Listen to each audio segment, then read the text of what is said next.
When you break up with somebody, they give you no days. You go through infidelity and devastation within your life, you might can take a sick day, right? But how the hell do you heal in one day after your whole life has fallen apart? Welcome to Lovely Esteem. I'm Lovely, the auntie you always wanted, the sister girlfriend you didn't know you needed, honey. You got to have self-love to have self-esteem. And here we know that God don't make no junk. So we're going to sit down, talk about it, and see how we can fix it, baby. Let's do it. Hey guys, this is Lovely with Lovely Esteem, and we are going to be talking about rebuilding self-trust after infidelity. Now, why am I even talking about this? I asked that question at the beginning of every video because you don't know who I am, right? So, one, I'm a holistic mental health advocate. I really believe in a full body approach, a full emotional approach, a full spiritual approach. Because when we talk about just a full life approach, when we talk about traumas, triggers, betrayal, infidelity, growth, happiness, joy, celebration, elation, fear, I want us to talk about it as a whole person, how it affects every piece of our lives, all the little teeny things that the nooks and crannies that make you you. And when we're talking about rebuilding self-trust after infidelity, it is such, the topic will enrage you. It can put you in a space where you feel like every single part of you is completely broken. Every single part of you is mistrusted. Every single part of you is trying to figure out where the hell did my life go? Like, why did I wind up in this pot? And who the hell pissed in it, right? And for myself, I try to make I statements. I know that when I went through it, I needed so much support in the realm of conversation where you could get out your thoughts, right? But I needed to rebuild trust so bad. And I had to learn how to retrust myself. It had nothing to do with anybody else at the very beginning because I had to ask myself all of these questions. How did I wind up here? Why did I pick this person? Why didn't I see the signs? What could I have done better? And the answer is none, nothing, nada, not one thing. You want to know why? Because anybody who's going to do that to you, anybody who's going to commit adultery, anybody who's going to cheat on you, anybody who's going to step outside of the relationship, anybody who's going to commit infidelity, they're going to do it. It doesn't matter what you would have done. You could have dressed more, been a bigger cheerleader. You could have loved them more. You could have done all these things, right? And it still wouldn't have been enough. Listen, you could have committed yourself to this relationship for 24/7, 4 to 7 business years, a leap year, 2 extra months in the partridge in a pear tree. And if somebody was going to step out, they were going to step out. Okay. It's nothing that you did. It has everything to do with that person and what they are lacking, missing, and it's internal in them. And a lot of the times I need people to understand that a mature person, a person who really loves you, because we get stuck in this, a person who really loves you and respects you and cares for you will do, they'll do the emotional work, right? They'll get to a place in their life where they can say to you, even though it's going to still hurt, I don't want to be in this relationship. I'm thinking about doing things that aren't going to make you feel proud of me and that I'm not going to feel proud of myself. And they step out. There are going to be times where that person could have said, hey, I want to open a relationship to give you a choice. Didn't happen. So when we're talking about regaining trust, a lot of it comes from the fact that when you are hit with such a gut punch as infidelity, you usually turn inward on yourself. Yes, outwardly, you might want to smack a person down, but on the inside, when it's quiet and you're by yourself, you're asking all of these questions that you will never get a full answer to, because if you don't think that way, if you don't live that way, if this isn't your frame of reference every day, you're not going to ever find the answers to those questions. So the why sometimes will prevent you from figuring out what you need to do in order to heal yourself. And that's why I talk about healing from an offensive reference versus a defensive reference, because on the defense, it means that we are on our backs trying to figure out how to get up, and we're fighting against all the odds. Offensive means that we are taking care of ourselves at the beginning, right? We're learning how to set boundaries. We're learning how to speak up for ourselves. We're learning how to advocate for ourselves. We're learning how to create and really confirm our communication styles. We're learning how to speak and listen to comprehend and understand, which is very different, because when you know what you want out of life, when you know how you want to live your life, when you know how you wish to be communicated to, when you know what boundaries you want to put in effect, when you know, start to teach yourself how to love yourself in such a beautiful, understanding, yet aggressive way, because you have to be aggressive about that love that you have for yourself. Let me tell you, you then start to think to yourself, okay, when somebody comes up to you, no matter how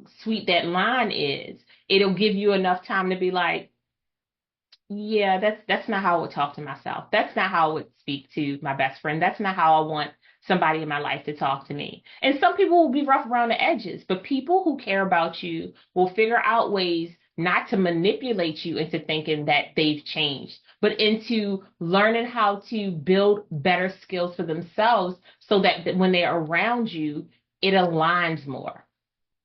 So some of the topics that we're going to talk about, right? We're going to talk about how to process and navigate our emotions after infidelity. We're going to talk about why reconnecting with your core values and setting boundaries is essential and so important. None of these things are ironclad, and none of these things are going to happen overnight. I just want us to understand that it's not.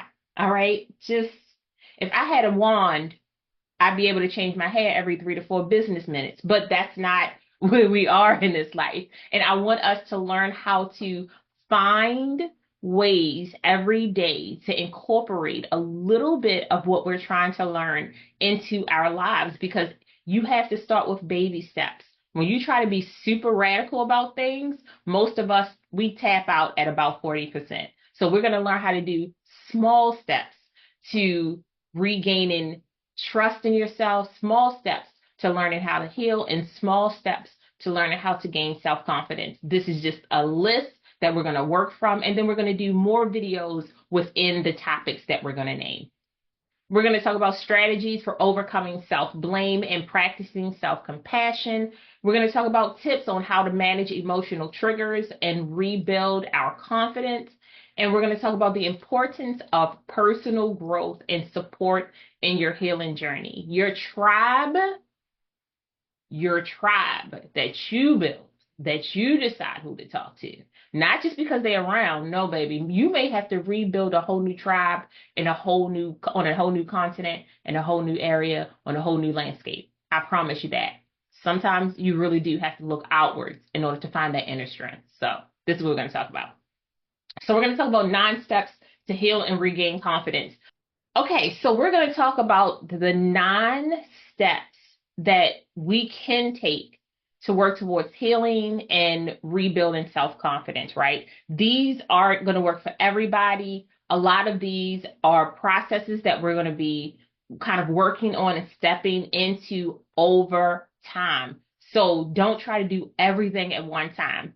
I am one of those people where I try to rush through things sometimes because emotions don't come easy for me, but I had to learn how to be more gentle and patient with myself, and I want you to learn how to be more gentle and patient with yourself. It helps you navigate through a lot of the pain, the anger, and the sadness that you're going to be going through in a situation like this. So the first thing we want to learn how to do is acknowledge and process our emotions, right? Because the first step to fully recognizing and accepting the emotional pain caused by the betrayal is allowing ourselves to feel angry.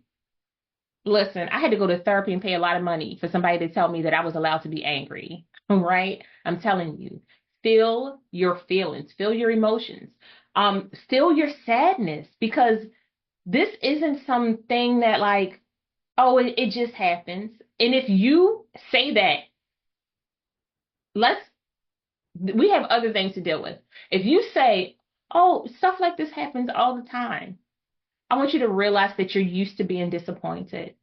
You're used to being in a setting where you're disrespected. The women around you are disrespected. The men maybe around you are disrespected. Relationships are disrespected because it doesn't happen all the time. And allow yourself to feel confusion without judgment, because you're going to be like, what the hell is going on here? You're going to feel like an alien in your own life. You're going to feel like, what the, what, you did what? Well, where was I at? Well, what was I doing? Well, why were you there? You're going to have a lot of whys. And that's why I said at the beginning of this video, we're not going to get caught in the whys, because the whys don't really allow you to heal. Not at the beginning. The whys are for marriage counseling or for couples counseling. What I'm trying to do is help you heal. I want to help rebuild you, okay? I'm not trying to help rebuild the marriage, because whatever was happening in that marriage, it needs to be retweaked, okay? I had to do the same thing. It hurts to say it, but whatever was happening in that marriage, it needs to be retweaked. And a lot of it starts with I statements. So we work on us, because us, I, me, we count, right? So you're going to practice self-compassion. We're going to understand that infidelity is not our fault, okay? That, again, we're trying to get away from understanding the language of why. Because if it's not how you think, you're going to spend so much time studying the why that you're going to forget to really study and take care of yourself. And that you're not the blame for someone else's actions. Again, the why is going to take away from it's going to take away from you. It's going to take away from your growth. It's going to take away from your personal healing. And you have to be gentle with yourself as you work through all of this hurt, because you're going to want to get over this as soon as possible. Nobody wants to sit in sadness. Nobody wants to sit in anger, and nobody wants to be confused all the goddamn time. We just don't want to feel that way. But if you don't handle your emotions, if you don't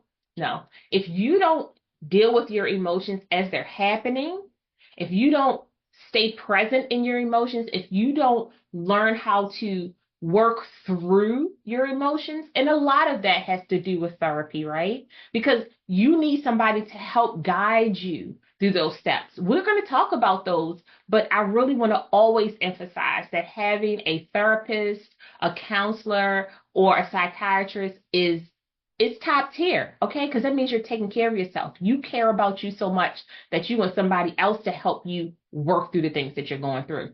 And you want to give yourself permission to grieve. I could spend years talking about how important grieving is, because we don't always deal with grief in the best way, especially in our civilization, right? Because when you grieve, people want to tell you how quickly you should be able to grieve. Somebody passes away in your family, you get 3 days, depending. When you break up with somebody, they give you no days. You go through infidelity and devastation within your life, you might can take a sick day, right? But how the hell do you heal in 1 day after your whole life has fallen apart? So really giving yourself permission to grieve and learning healthy ways to grieve, because grief has so many different stages. And if you don't go through those stages, it will feel like your whole life is being rubbed against sandpaper. So that's an important part of healing. We're going to talk about grief in another video, but I promise you, learning how to properly grieve will be a game changer for you. Okay, so what's the next thing? We're going to learn how to reconnect with our core values and boundaries. Lee, what if I don't have any core values or boundaries? What if I don't even know what my core values or boundaries are, right? And how the hell do I figure that out? Like, what are we doing about core values and boundaries? Well, first, we're going to do a video about it, but we're going to learn how to reflect on our values. What matters to you? What matters to you within yourself. Before you even can attach your emotions, your feelings, your wants, your needs, your desires to anybody else, what matters to you? What brings you happiness? What things put fear into your heart? What things bring you joy, which is different than happiness? What things make you feel sad? What things make you feel lonely? What things make you feel joyful? What things make you feel elated, which is different than happy and joy? What things make you feel angry? What things make you feel frustrated? What kind of love do you want in your life? Is there a particular way you want to see that love come into your life? Is that love based off of what you've seen, heard, or read about? Or is this something that you have in you that you just want to express outwardly, right? Because we want to reaffirm our values to help keep us anchored to who we are so that as we're moving forward, we aren't like getting stuck again in the why because we're trying to understand where that person was coming from so that we can maneuver and move our boundaries around in order for it to fit them into our lives. Listen, when you start moving boundaries and core values around in order to fit somebody into your life, it's going to irritate your spirit and your soul if it does not align. I promise you this. And we want to learn how to define clear boundaries when it comes to our emotional and physical needs, wants, desires, and feelings, right? We want to self-guard ourselves for future relationships, even if it's with the same person, because you are never going to have the same relationship that you had with that person after you found out. So if you guys stay together, if you're going to work on this, if you're working on your marriage, you're working on your relationship, you're going to have to learn how to rebuild a new foundation that is suitable for both of you individually. And then you have to see if it comes together and it can click into place like a puzzle. If you feel a particular way about an issue on this side and this person doesn't agree with you, your puzzle piece isn't going to fit. And we keep trying to fit puzzle pieces together by cutting them out and wetting the ends to see if we can make a mold into places that they were never supposed to be in the first place. So when you honor your boundaries, you can create a better place where your self-respect is it's moving up levels, right? But also so that the boundaries that you set align with the core values in your life, and then you can turn that information into communication skills. You see what I'm saying? Like that's what we're working on. We're working on learning how to build ourselves holistically from the top down and from the bottom back up to the top. That's what we're doing. So this one, whoo, big, huge, big, challenging negative self-beliefs. Boy, infidelity will have you questioning the who, what, where, when, and why of every piece of your life. Every piece. And you could be the kind of person to be like, all right, I'm going to just move on to the next person. But when you don't heal yourself, you'll start having these small negative conversations with yourself. You'll start validating these small negative feelings about yourself, just little teeny ones, right? And what happens when you take a negative feeling and you let it free, you let it roam free? It builds and it gets bigger, and then that ball gets bigger and bigger. And at one point, you're going to look back, it's going to be a boulder. Next thing you look back, it's going to be a mountain. And now we can't figure out how to get from underneath of it. Right now, we're just looking up, and there's a light at the top, but we're so far down, we can't figure out how to get up there. So we want to learn how to talk to ourselves. We want to learn how to speak to ourselves, even when we are doing non-verbal things, right? Infidelity can deeply impact your self-esteem and self-worth, but it's crucial to stop negative thinking. Oh my gosh, it's so important to stop negative thinking because we can do it all day long and not even really pay attention to it.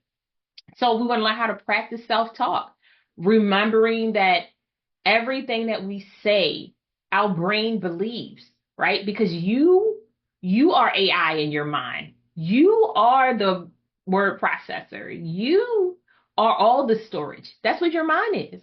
And when you replace harmful and self-critical thoughts with like affirmations that make sense for your life. I don't want you to be out here doing affirmations that you don't believe in, because in your head you'll be like, I don't even believe in this shit. And now your brain is going to be like, we don't even believe in this shit. And it's just going to continue to do that. So you want to remind yourself of the strengths that you have, the resilience that you have, and your worth. And a lot of that is going through your daily life. The people that you talk to will always remind you of your strengths, your resilience, and your worth. You'll be at your job doing something and you'll feel really good about that. Celebrate those moments. You'll be able to practice doing something and you'll get it right. Celebrate those moments. You may have a setback in life and you may be failing forward, because remember, no matter what we do, we're never falling back. We're always failing forward. You will feel more resilient about that failure because you'll know it's a lesson that you needed to learn and a pivot that you had to take. And I want us to learn how to validate our feelings, right? Because there's so much external noise. You'll hear people talk about audible noise, but I'm like, have you ever experienced visual noise where you are scrolling through the internet? Everybody looks like they're laughing and smiling. Nobody's having any issues. You'll read a post about how positive you're supposed to be, about how much you should love yourself. And that's not how you feel, right? But when you start really working on self, when you start talking to yourself in very honest, open, gentle, and aggressive ways, because remember, you have to be aggressive with this self-love, baby. You have to be aggressive with this self-love. You will start to,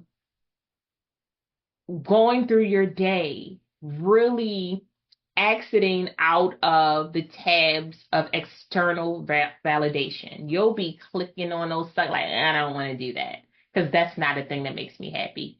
Yeah, I was never going to do that. Oh, that was really good. I'm going to keep that up because I'm going to learn how to practice that for myself, right? I statements. Oh, no, that's not for me. Oh, I'm not going to watch that. Not going to listen to that. Nope, not going to do that today, right? Because you're learning how to trust your own emotions. You're learning how to validate how you genuinely feel. And because a lot of us are a part of generations who were not allowed to be emotionally open and vulnerable, a lot of people who learn how to survive and not thrive, they tend to talk to you from a place of survival. That's bottom line, right? So they're not teaching you how to laugh, live, find joy. They aren't trying to teach you that, right? They teach you how to laugh through pain. They may teach you how to, maneuver through tragedies. They may teach you how to ignore certain triggers and trauma because you have to go on anyway. But they never developed those things. So this is where you get to create a new generational wealth within yourself. It can start with you, where you learn how to be more emotionally available to yourself. You learn how to validate who you are, what you like, you don't like, your failures, your strengths, your weaknesses, and you get to talk to yourself in a way that allows you to demand the kind of attention that you want from yourself as well as others. And that's so important to us. So number 4, we want to learn how to take ownership of our choices, not allowing other people to persuade us, to guilt us, to manipulate us, and also for us to sometimes just blindly or we really see that we're walking into some very controlling choices that other people have made for us, right? So empowering ourselves to regain control of our lives by starting to make decisions based off of our own values and needs. Because you can be everything to everybody and nothing to yourself. And what does that what does that look like for you? What does that feel like for you? You know, it's like when you do too much, when you're overstepping your own boundaries to make other people happy and you feel depleted at the end of the day.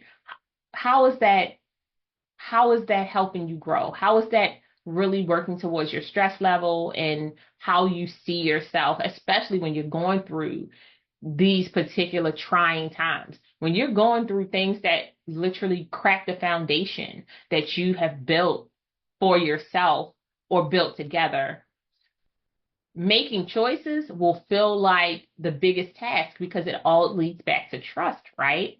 Okay, so we want to learn how to trust our own judgment. Beginning with small decisions, because you're going to have to look at trust as it's a empty field, right? Maybe it's grass on it, maybe there's no grass. Where are we going to put the plumbing, right? How are we going to build this foundation so that this new house that I'm putting on it is going to be able to really set itself? It's going to be even. We're not going to worry about the walls being uneven. We're not worried about foundational cracks. Are we going to build a basement in here? Do we need a safety room, right? So we're thinking about all of these things. And we're going to think about trust in the way that we are rebuilding this house, because we are a home for so many people that we want to make sure that we feel comfortable in our home. We feel loved in our home. We feel trusted in our homes first, right? Before we invite anybody else in. And then we gradually work up towards electrical, plumbing. What kind of kitchen we want. Do we want to have siding on our house? Are we doing stone on the house? Are we gonna have, recycled materials for the house? Or are we learning how to do renewed energy for our house? Like, we're making all of these little teeny things because you want to remind yourself that you have the ability to make great choices. You have the ability to make good choices, and we have the ability to do some shit that make us think to ourselves, my God, I really said yes to that. I said yes, or I said no, and I still showed up.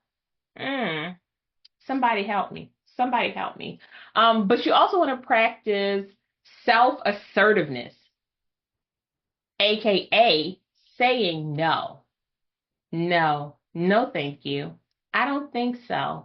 Nah, mm-mm, eh, mm. Per my last email, just learning how to say no and realizing that saying no is a strength, right? And I don't mean saying no because you want to be nasty, but saying no because you know that that is not what you want to do. It is not set up for you to it is not something that you can either handle, that you like, or just simply because you said no. Because sometimes you can just freaking say no. Like, I don't want to do it. But why? You should do it because I want you to do it.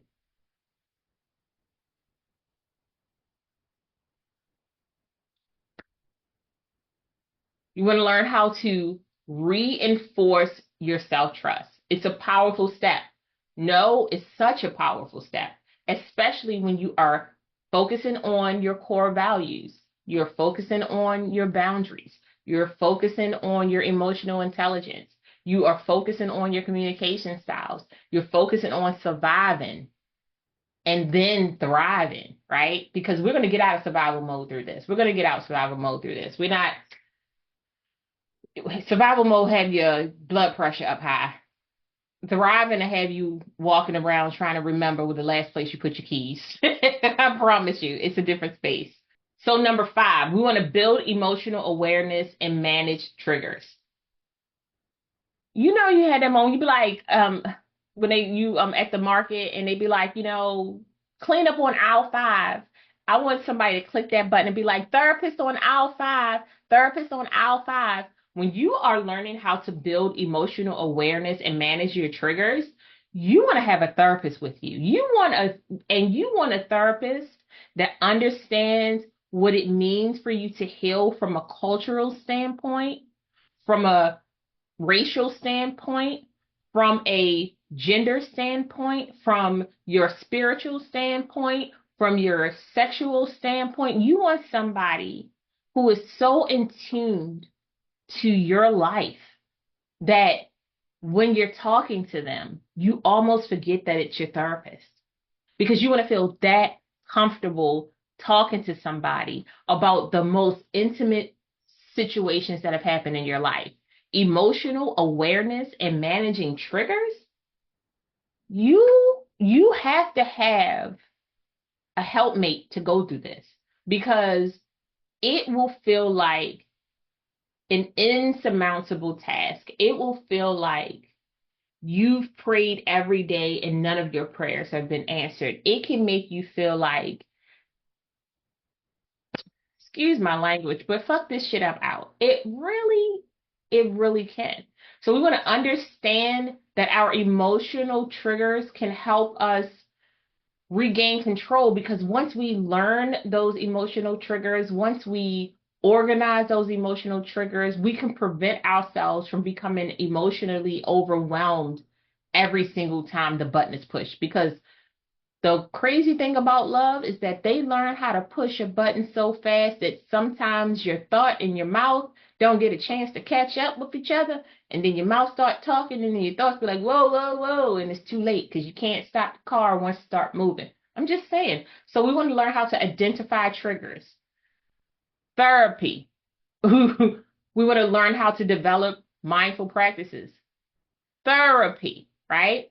So when we're identifying triggers, we want to take note of the situations or thoughts that stir up insecurity or distrust within ourselves. We want to learn how to recognize these things so we can help manage our reactions. That is not easy.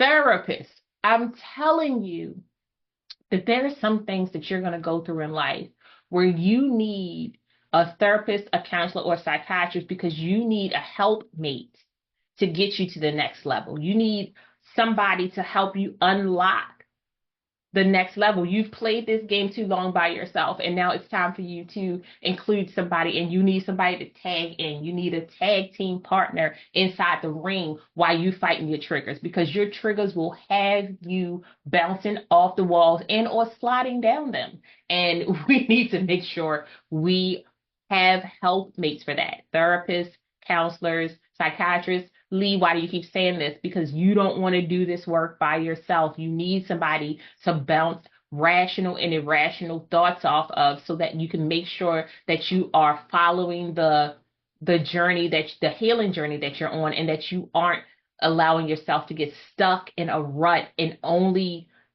like focus on and embrace the triggers that are happening in your life.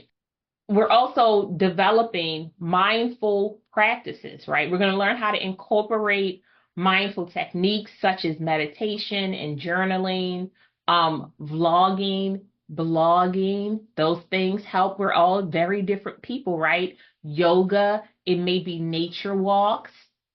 It may be painting, it may be sewing, maybe it's comic books, it could be reading, things that put you in a place that allows you to be present, but also help you manage your highs and lows, learning how to read books that bring you joy, that lift you up, learn how to do meditation that helps you stay focused and find your purpose, right? Learning how to journal and look at your journals to see if you are growing or accelerating or if you're falling back.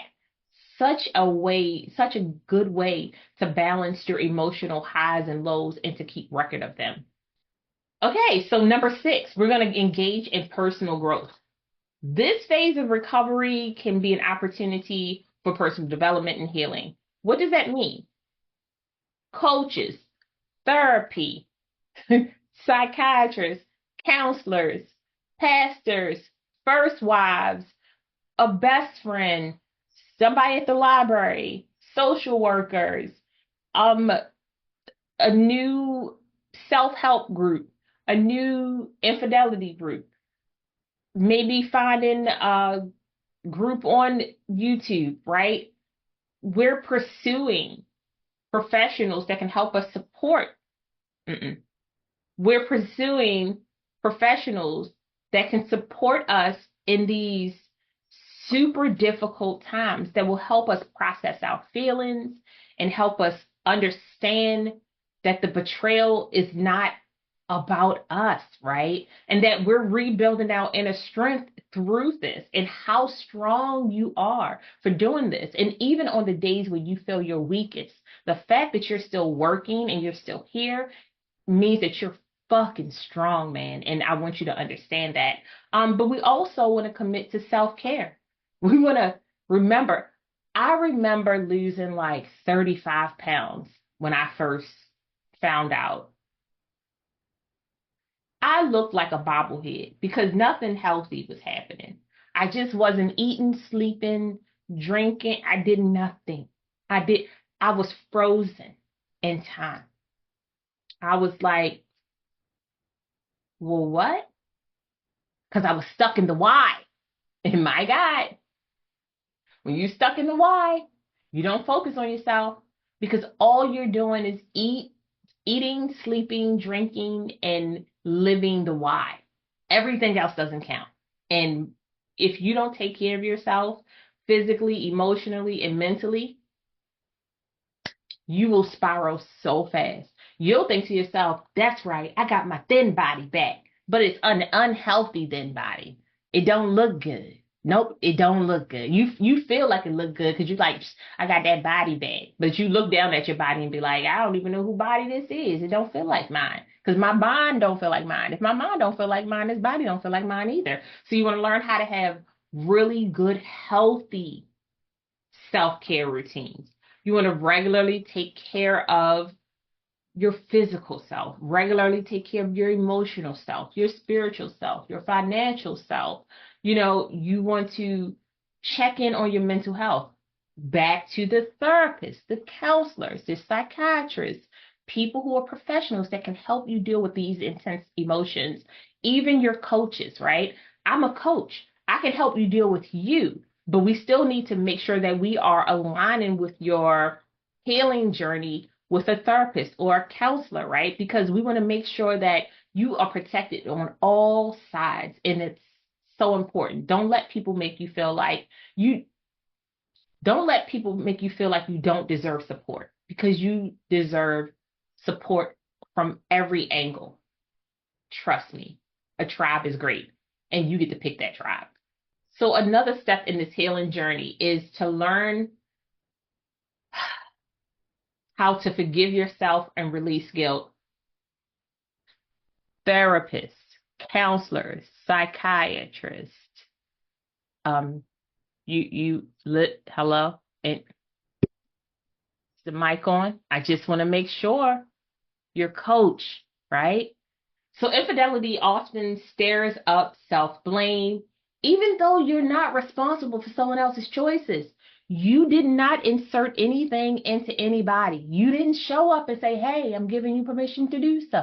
All right? It's not what you did. You didn't say, oh, hey, you guys, you look great together. You should have a relationship. Why we have a relationship? And we could all relationship. That's not the fuck happen, okay? So we need to remember that. So when you're learning how to release guilt and self-blame, you have to understand that holding on to guilt prevents from healing. Holding on to shame prevents from healing, because you're focusing on the why and not the how am I going to heal part, right? And you want to focus on learning how to release these burdens, learning how to release people narcissistic ways of putting their guilt onto you. You want to learn how to forgive yourself for the perceived mistakes you think you made when you didn't make the choice, right? Because unless you said, hey, I'm cool with you stepping out, everything after that has not, because we all have decisions to make, right? Some people will say, well, I could have dressed nicer. I just wasn't myself. I was really sad. And again, I say, a strong person will understand that they're going to have to do really uncomfortable things in order to live their lives the way they see fit. And one of the strongest things a person can do is say, hey, can we work this out? And if we can't, I need to go out because I have wants, needs, desires, and feelings that I need to take care of, and we aren't doing it together. And I'm not saying that that shit don't hurt, but it's a whole lot more honest than so I have a baby I'm bringing home. Oh, you also gonna bring home that casket. I do not advocate violence.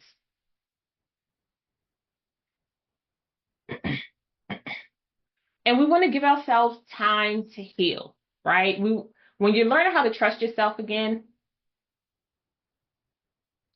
you are birthing a new person. You are unlocking an addict with boxes and boxes of things that you're going to have to work through. And you have to be patient with yourself. Give yourself grace and kindness as you move through this journey, because it ain't easy, babes. It ain't for the weak. I'm telling you that. That's why I keep telling you. Going through this process shows your resilience. It shows how strong you are. And that leads to the next point, number 8, reaffirming your strengths and your resilience. Reflecting on your past experience and recognizing that the strengths that it took for you to get here are huge, right? That the strength that it took for you to get to this place, to still be here, to still want to fight, the things that you are capable of overcoming are so fucking huge, man. Like, I practice celebrating all the wins, right?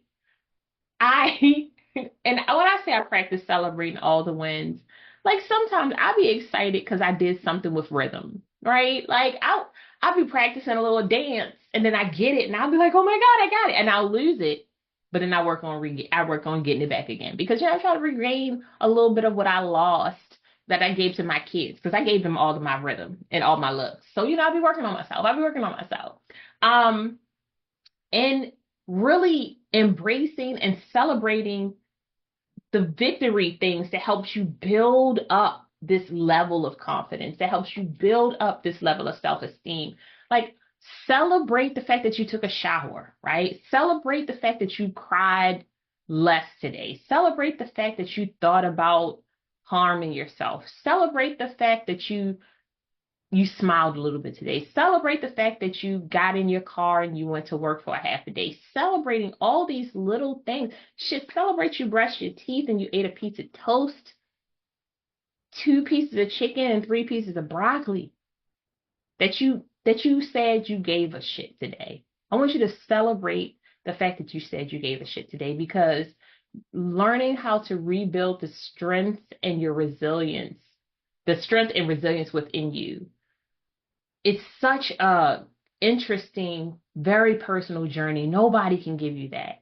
People can tell you how great you're doing. People can talk to you about all the wonderful things that you have or that you are. But if you don't feel those things on the inside, if you don't feel like you deserve to celebrate on the inside, it can be one of the longest journeys ever. So I want you to celebrate every small win. And it's for you to celebrate, right? It's for you. Nobody can tell you what to celebrate, but celebrate all the little wins, because it helps you build resilience for those times when you get knocked down a little bit. You'll be able to look around and be present and realize, oh, but I did this and this today. And boom, that makes me great. I made pancakes without burning them and it was in a good circle. Whatever, you can't take me down.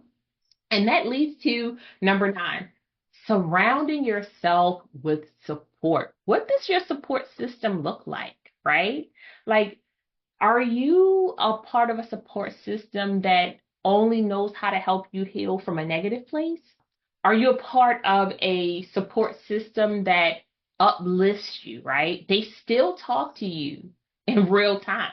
They're still giving you aggressive love, but they're here to support you and lift you up and make sure that this journey that you're on doesn't isolate you, because infidelity and betrayal can really put you on this very lonely island where it feels like you're the only person going through this. Nobody has ever felt this sad. Nobody has ever felt this amount of destruction. Nobody has ever felt this kind of hurt. And when you surround yourself and build a great support system, sometimes you have to go outside of the people that you know. Sometimes you have to find strangers who have gone through some things, the same things that you have gone through, support groups, different places. You know, you have Facebook, Instagram, TikTok, YouTube. I do it, you do it, we do it. But you have all these different spaces. And you want to find spaces and support that helps you build you, right? As a nationality, as an ethnicity, as a race, as a community, as a gender, as your sexuality, as your spirituality. All these things play a part in how you heal and the people around you who are going to understand you and really help you strengthen your confidence and help build you up. And inside of those relationships, you want to learn how to foster really great mutual trust and respect for people, people who help reinforce your beliefs, your understandings, people who will challenge you and that you can accept the challenges that come into your life. Because by following some of these steps, you may not be able to do all 9 of the steps that we talked about in this video. But following some of these steps can really put you on a great path to helping you rebuild a more solid foundation of self-trust, help you regain some of the confidence that you have lost in your decision making and your emotional resilience. Because this journey is challenging, darling. And at times it can make you feel like you've lost so much. And a lot of people lose so much when things like infidelity and betrayal happen. But you get to rebuild yourself through time, self-compassion, your tribal support, and you can reclaim your sense of self-worth and trust in a way that it puts you in control of the vehicle that is you, right?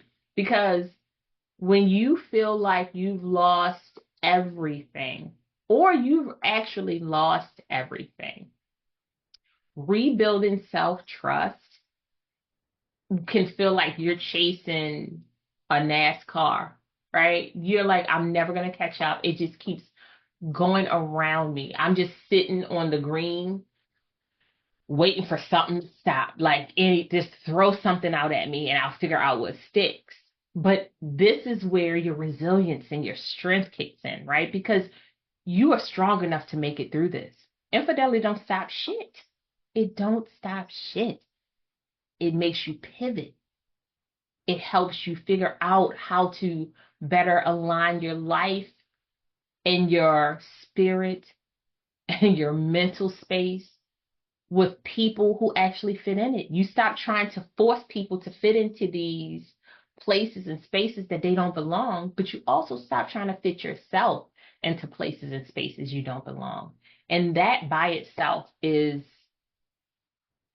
revolutionary. And we don't always think about it like that. So please give us a like, a share, a follow, subscribe to our channel, because we're going to really keep digging deeper and deeper into this. We deserve to heal in ways that make us feel stronger, that bring us joy, peace, and calm, where we can build better relationships with ourselves and with the people that we care about.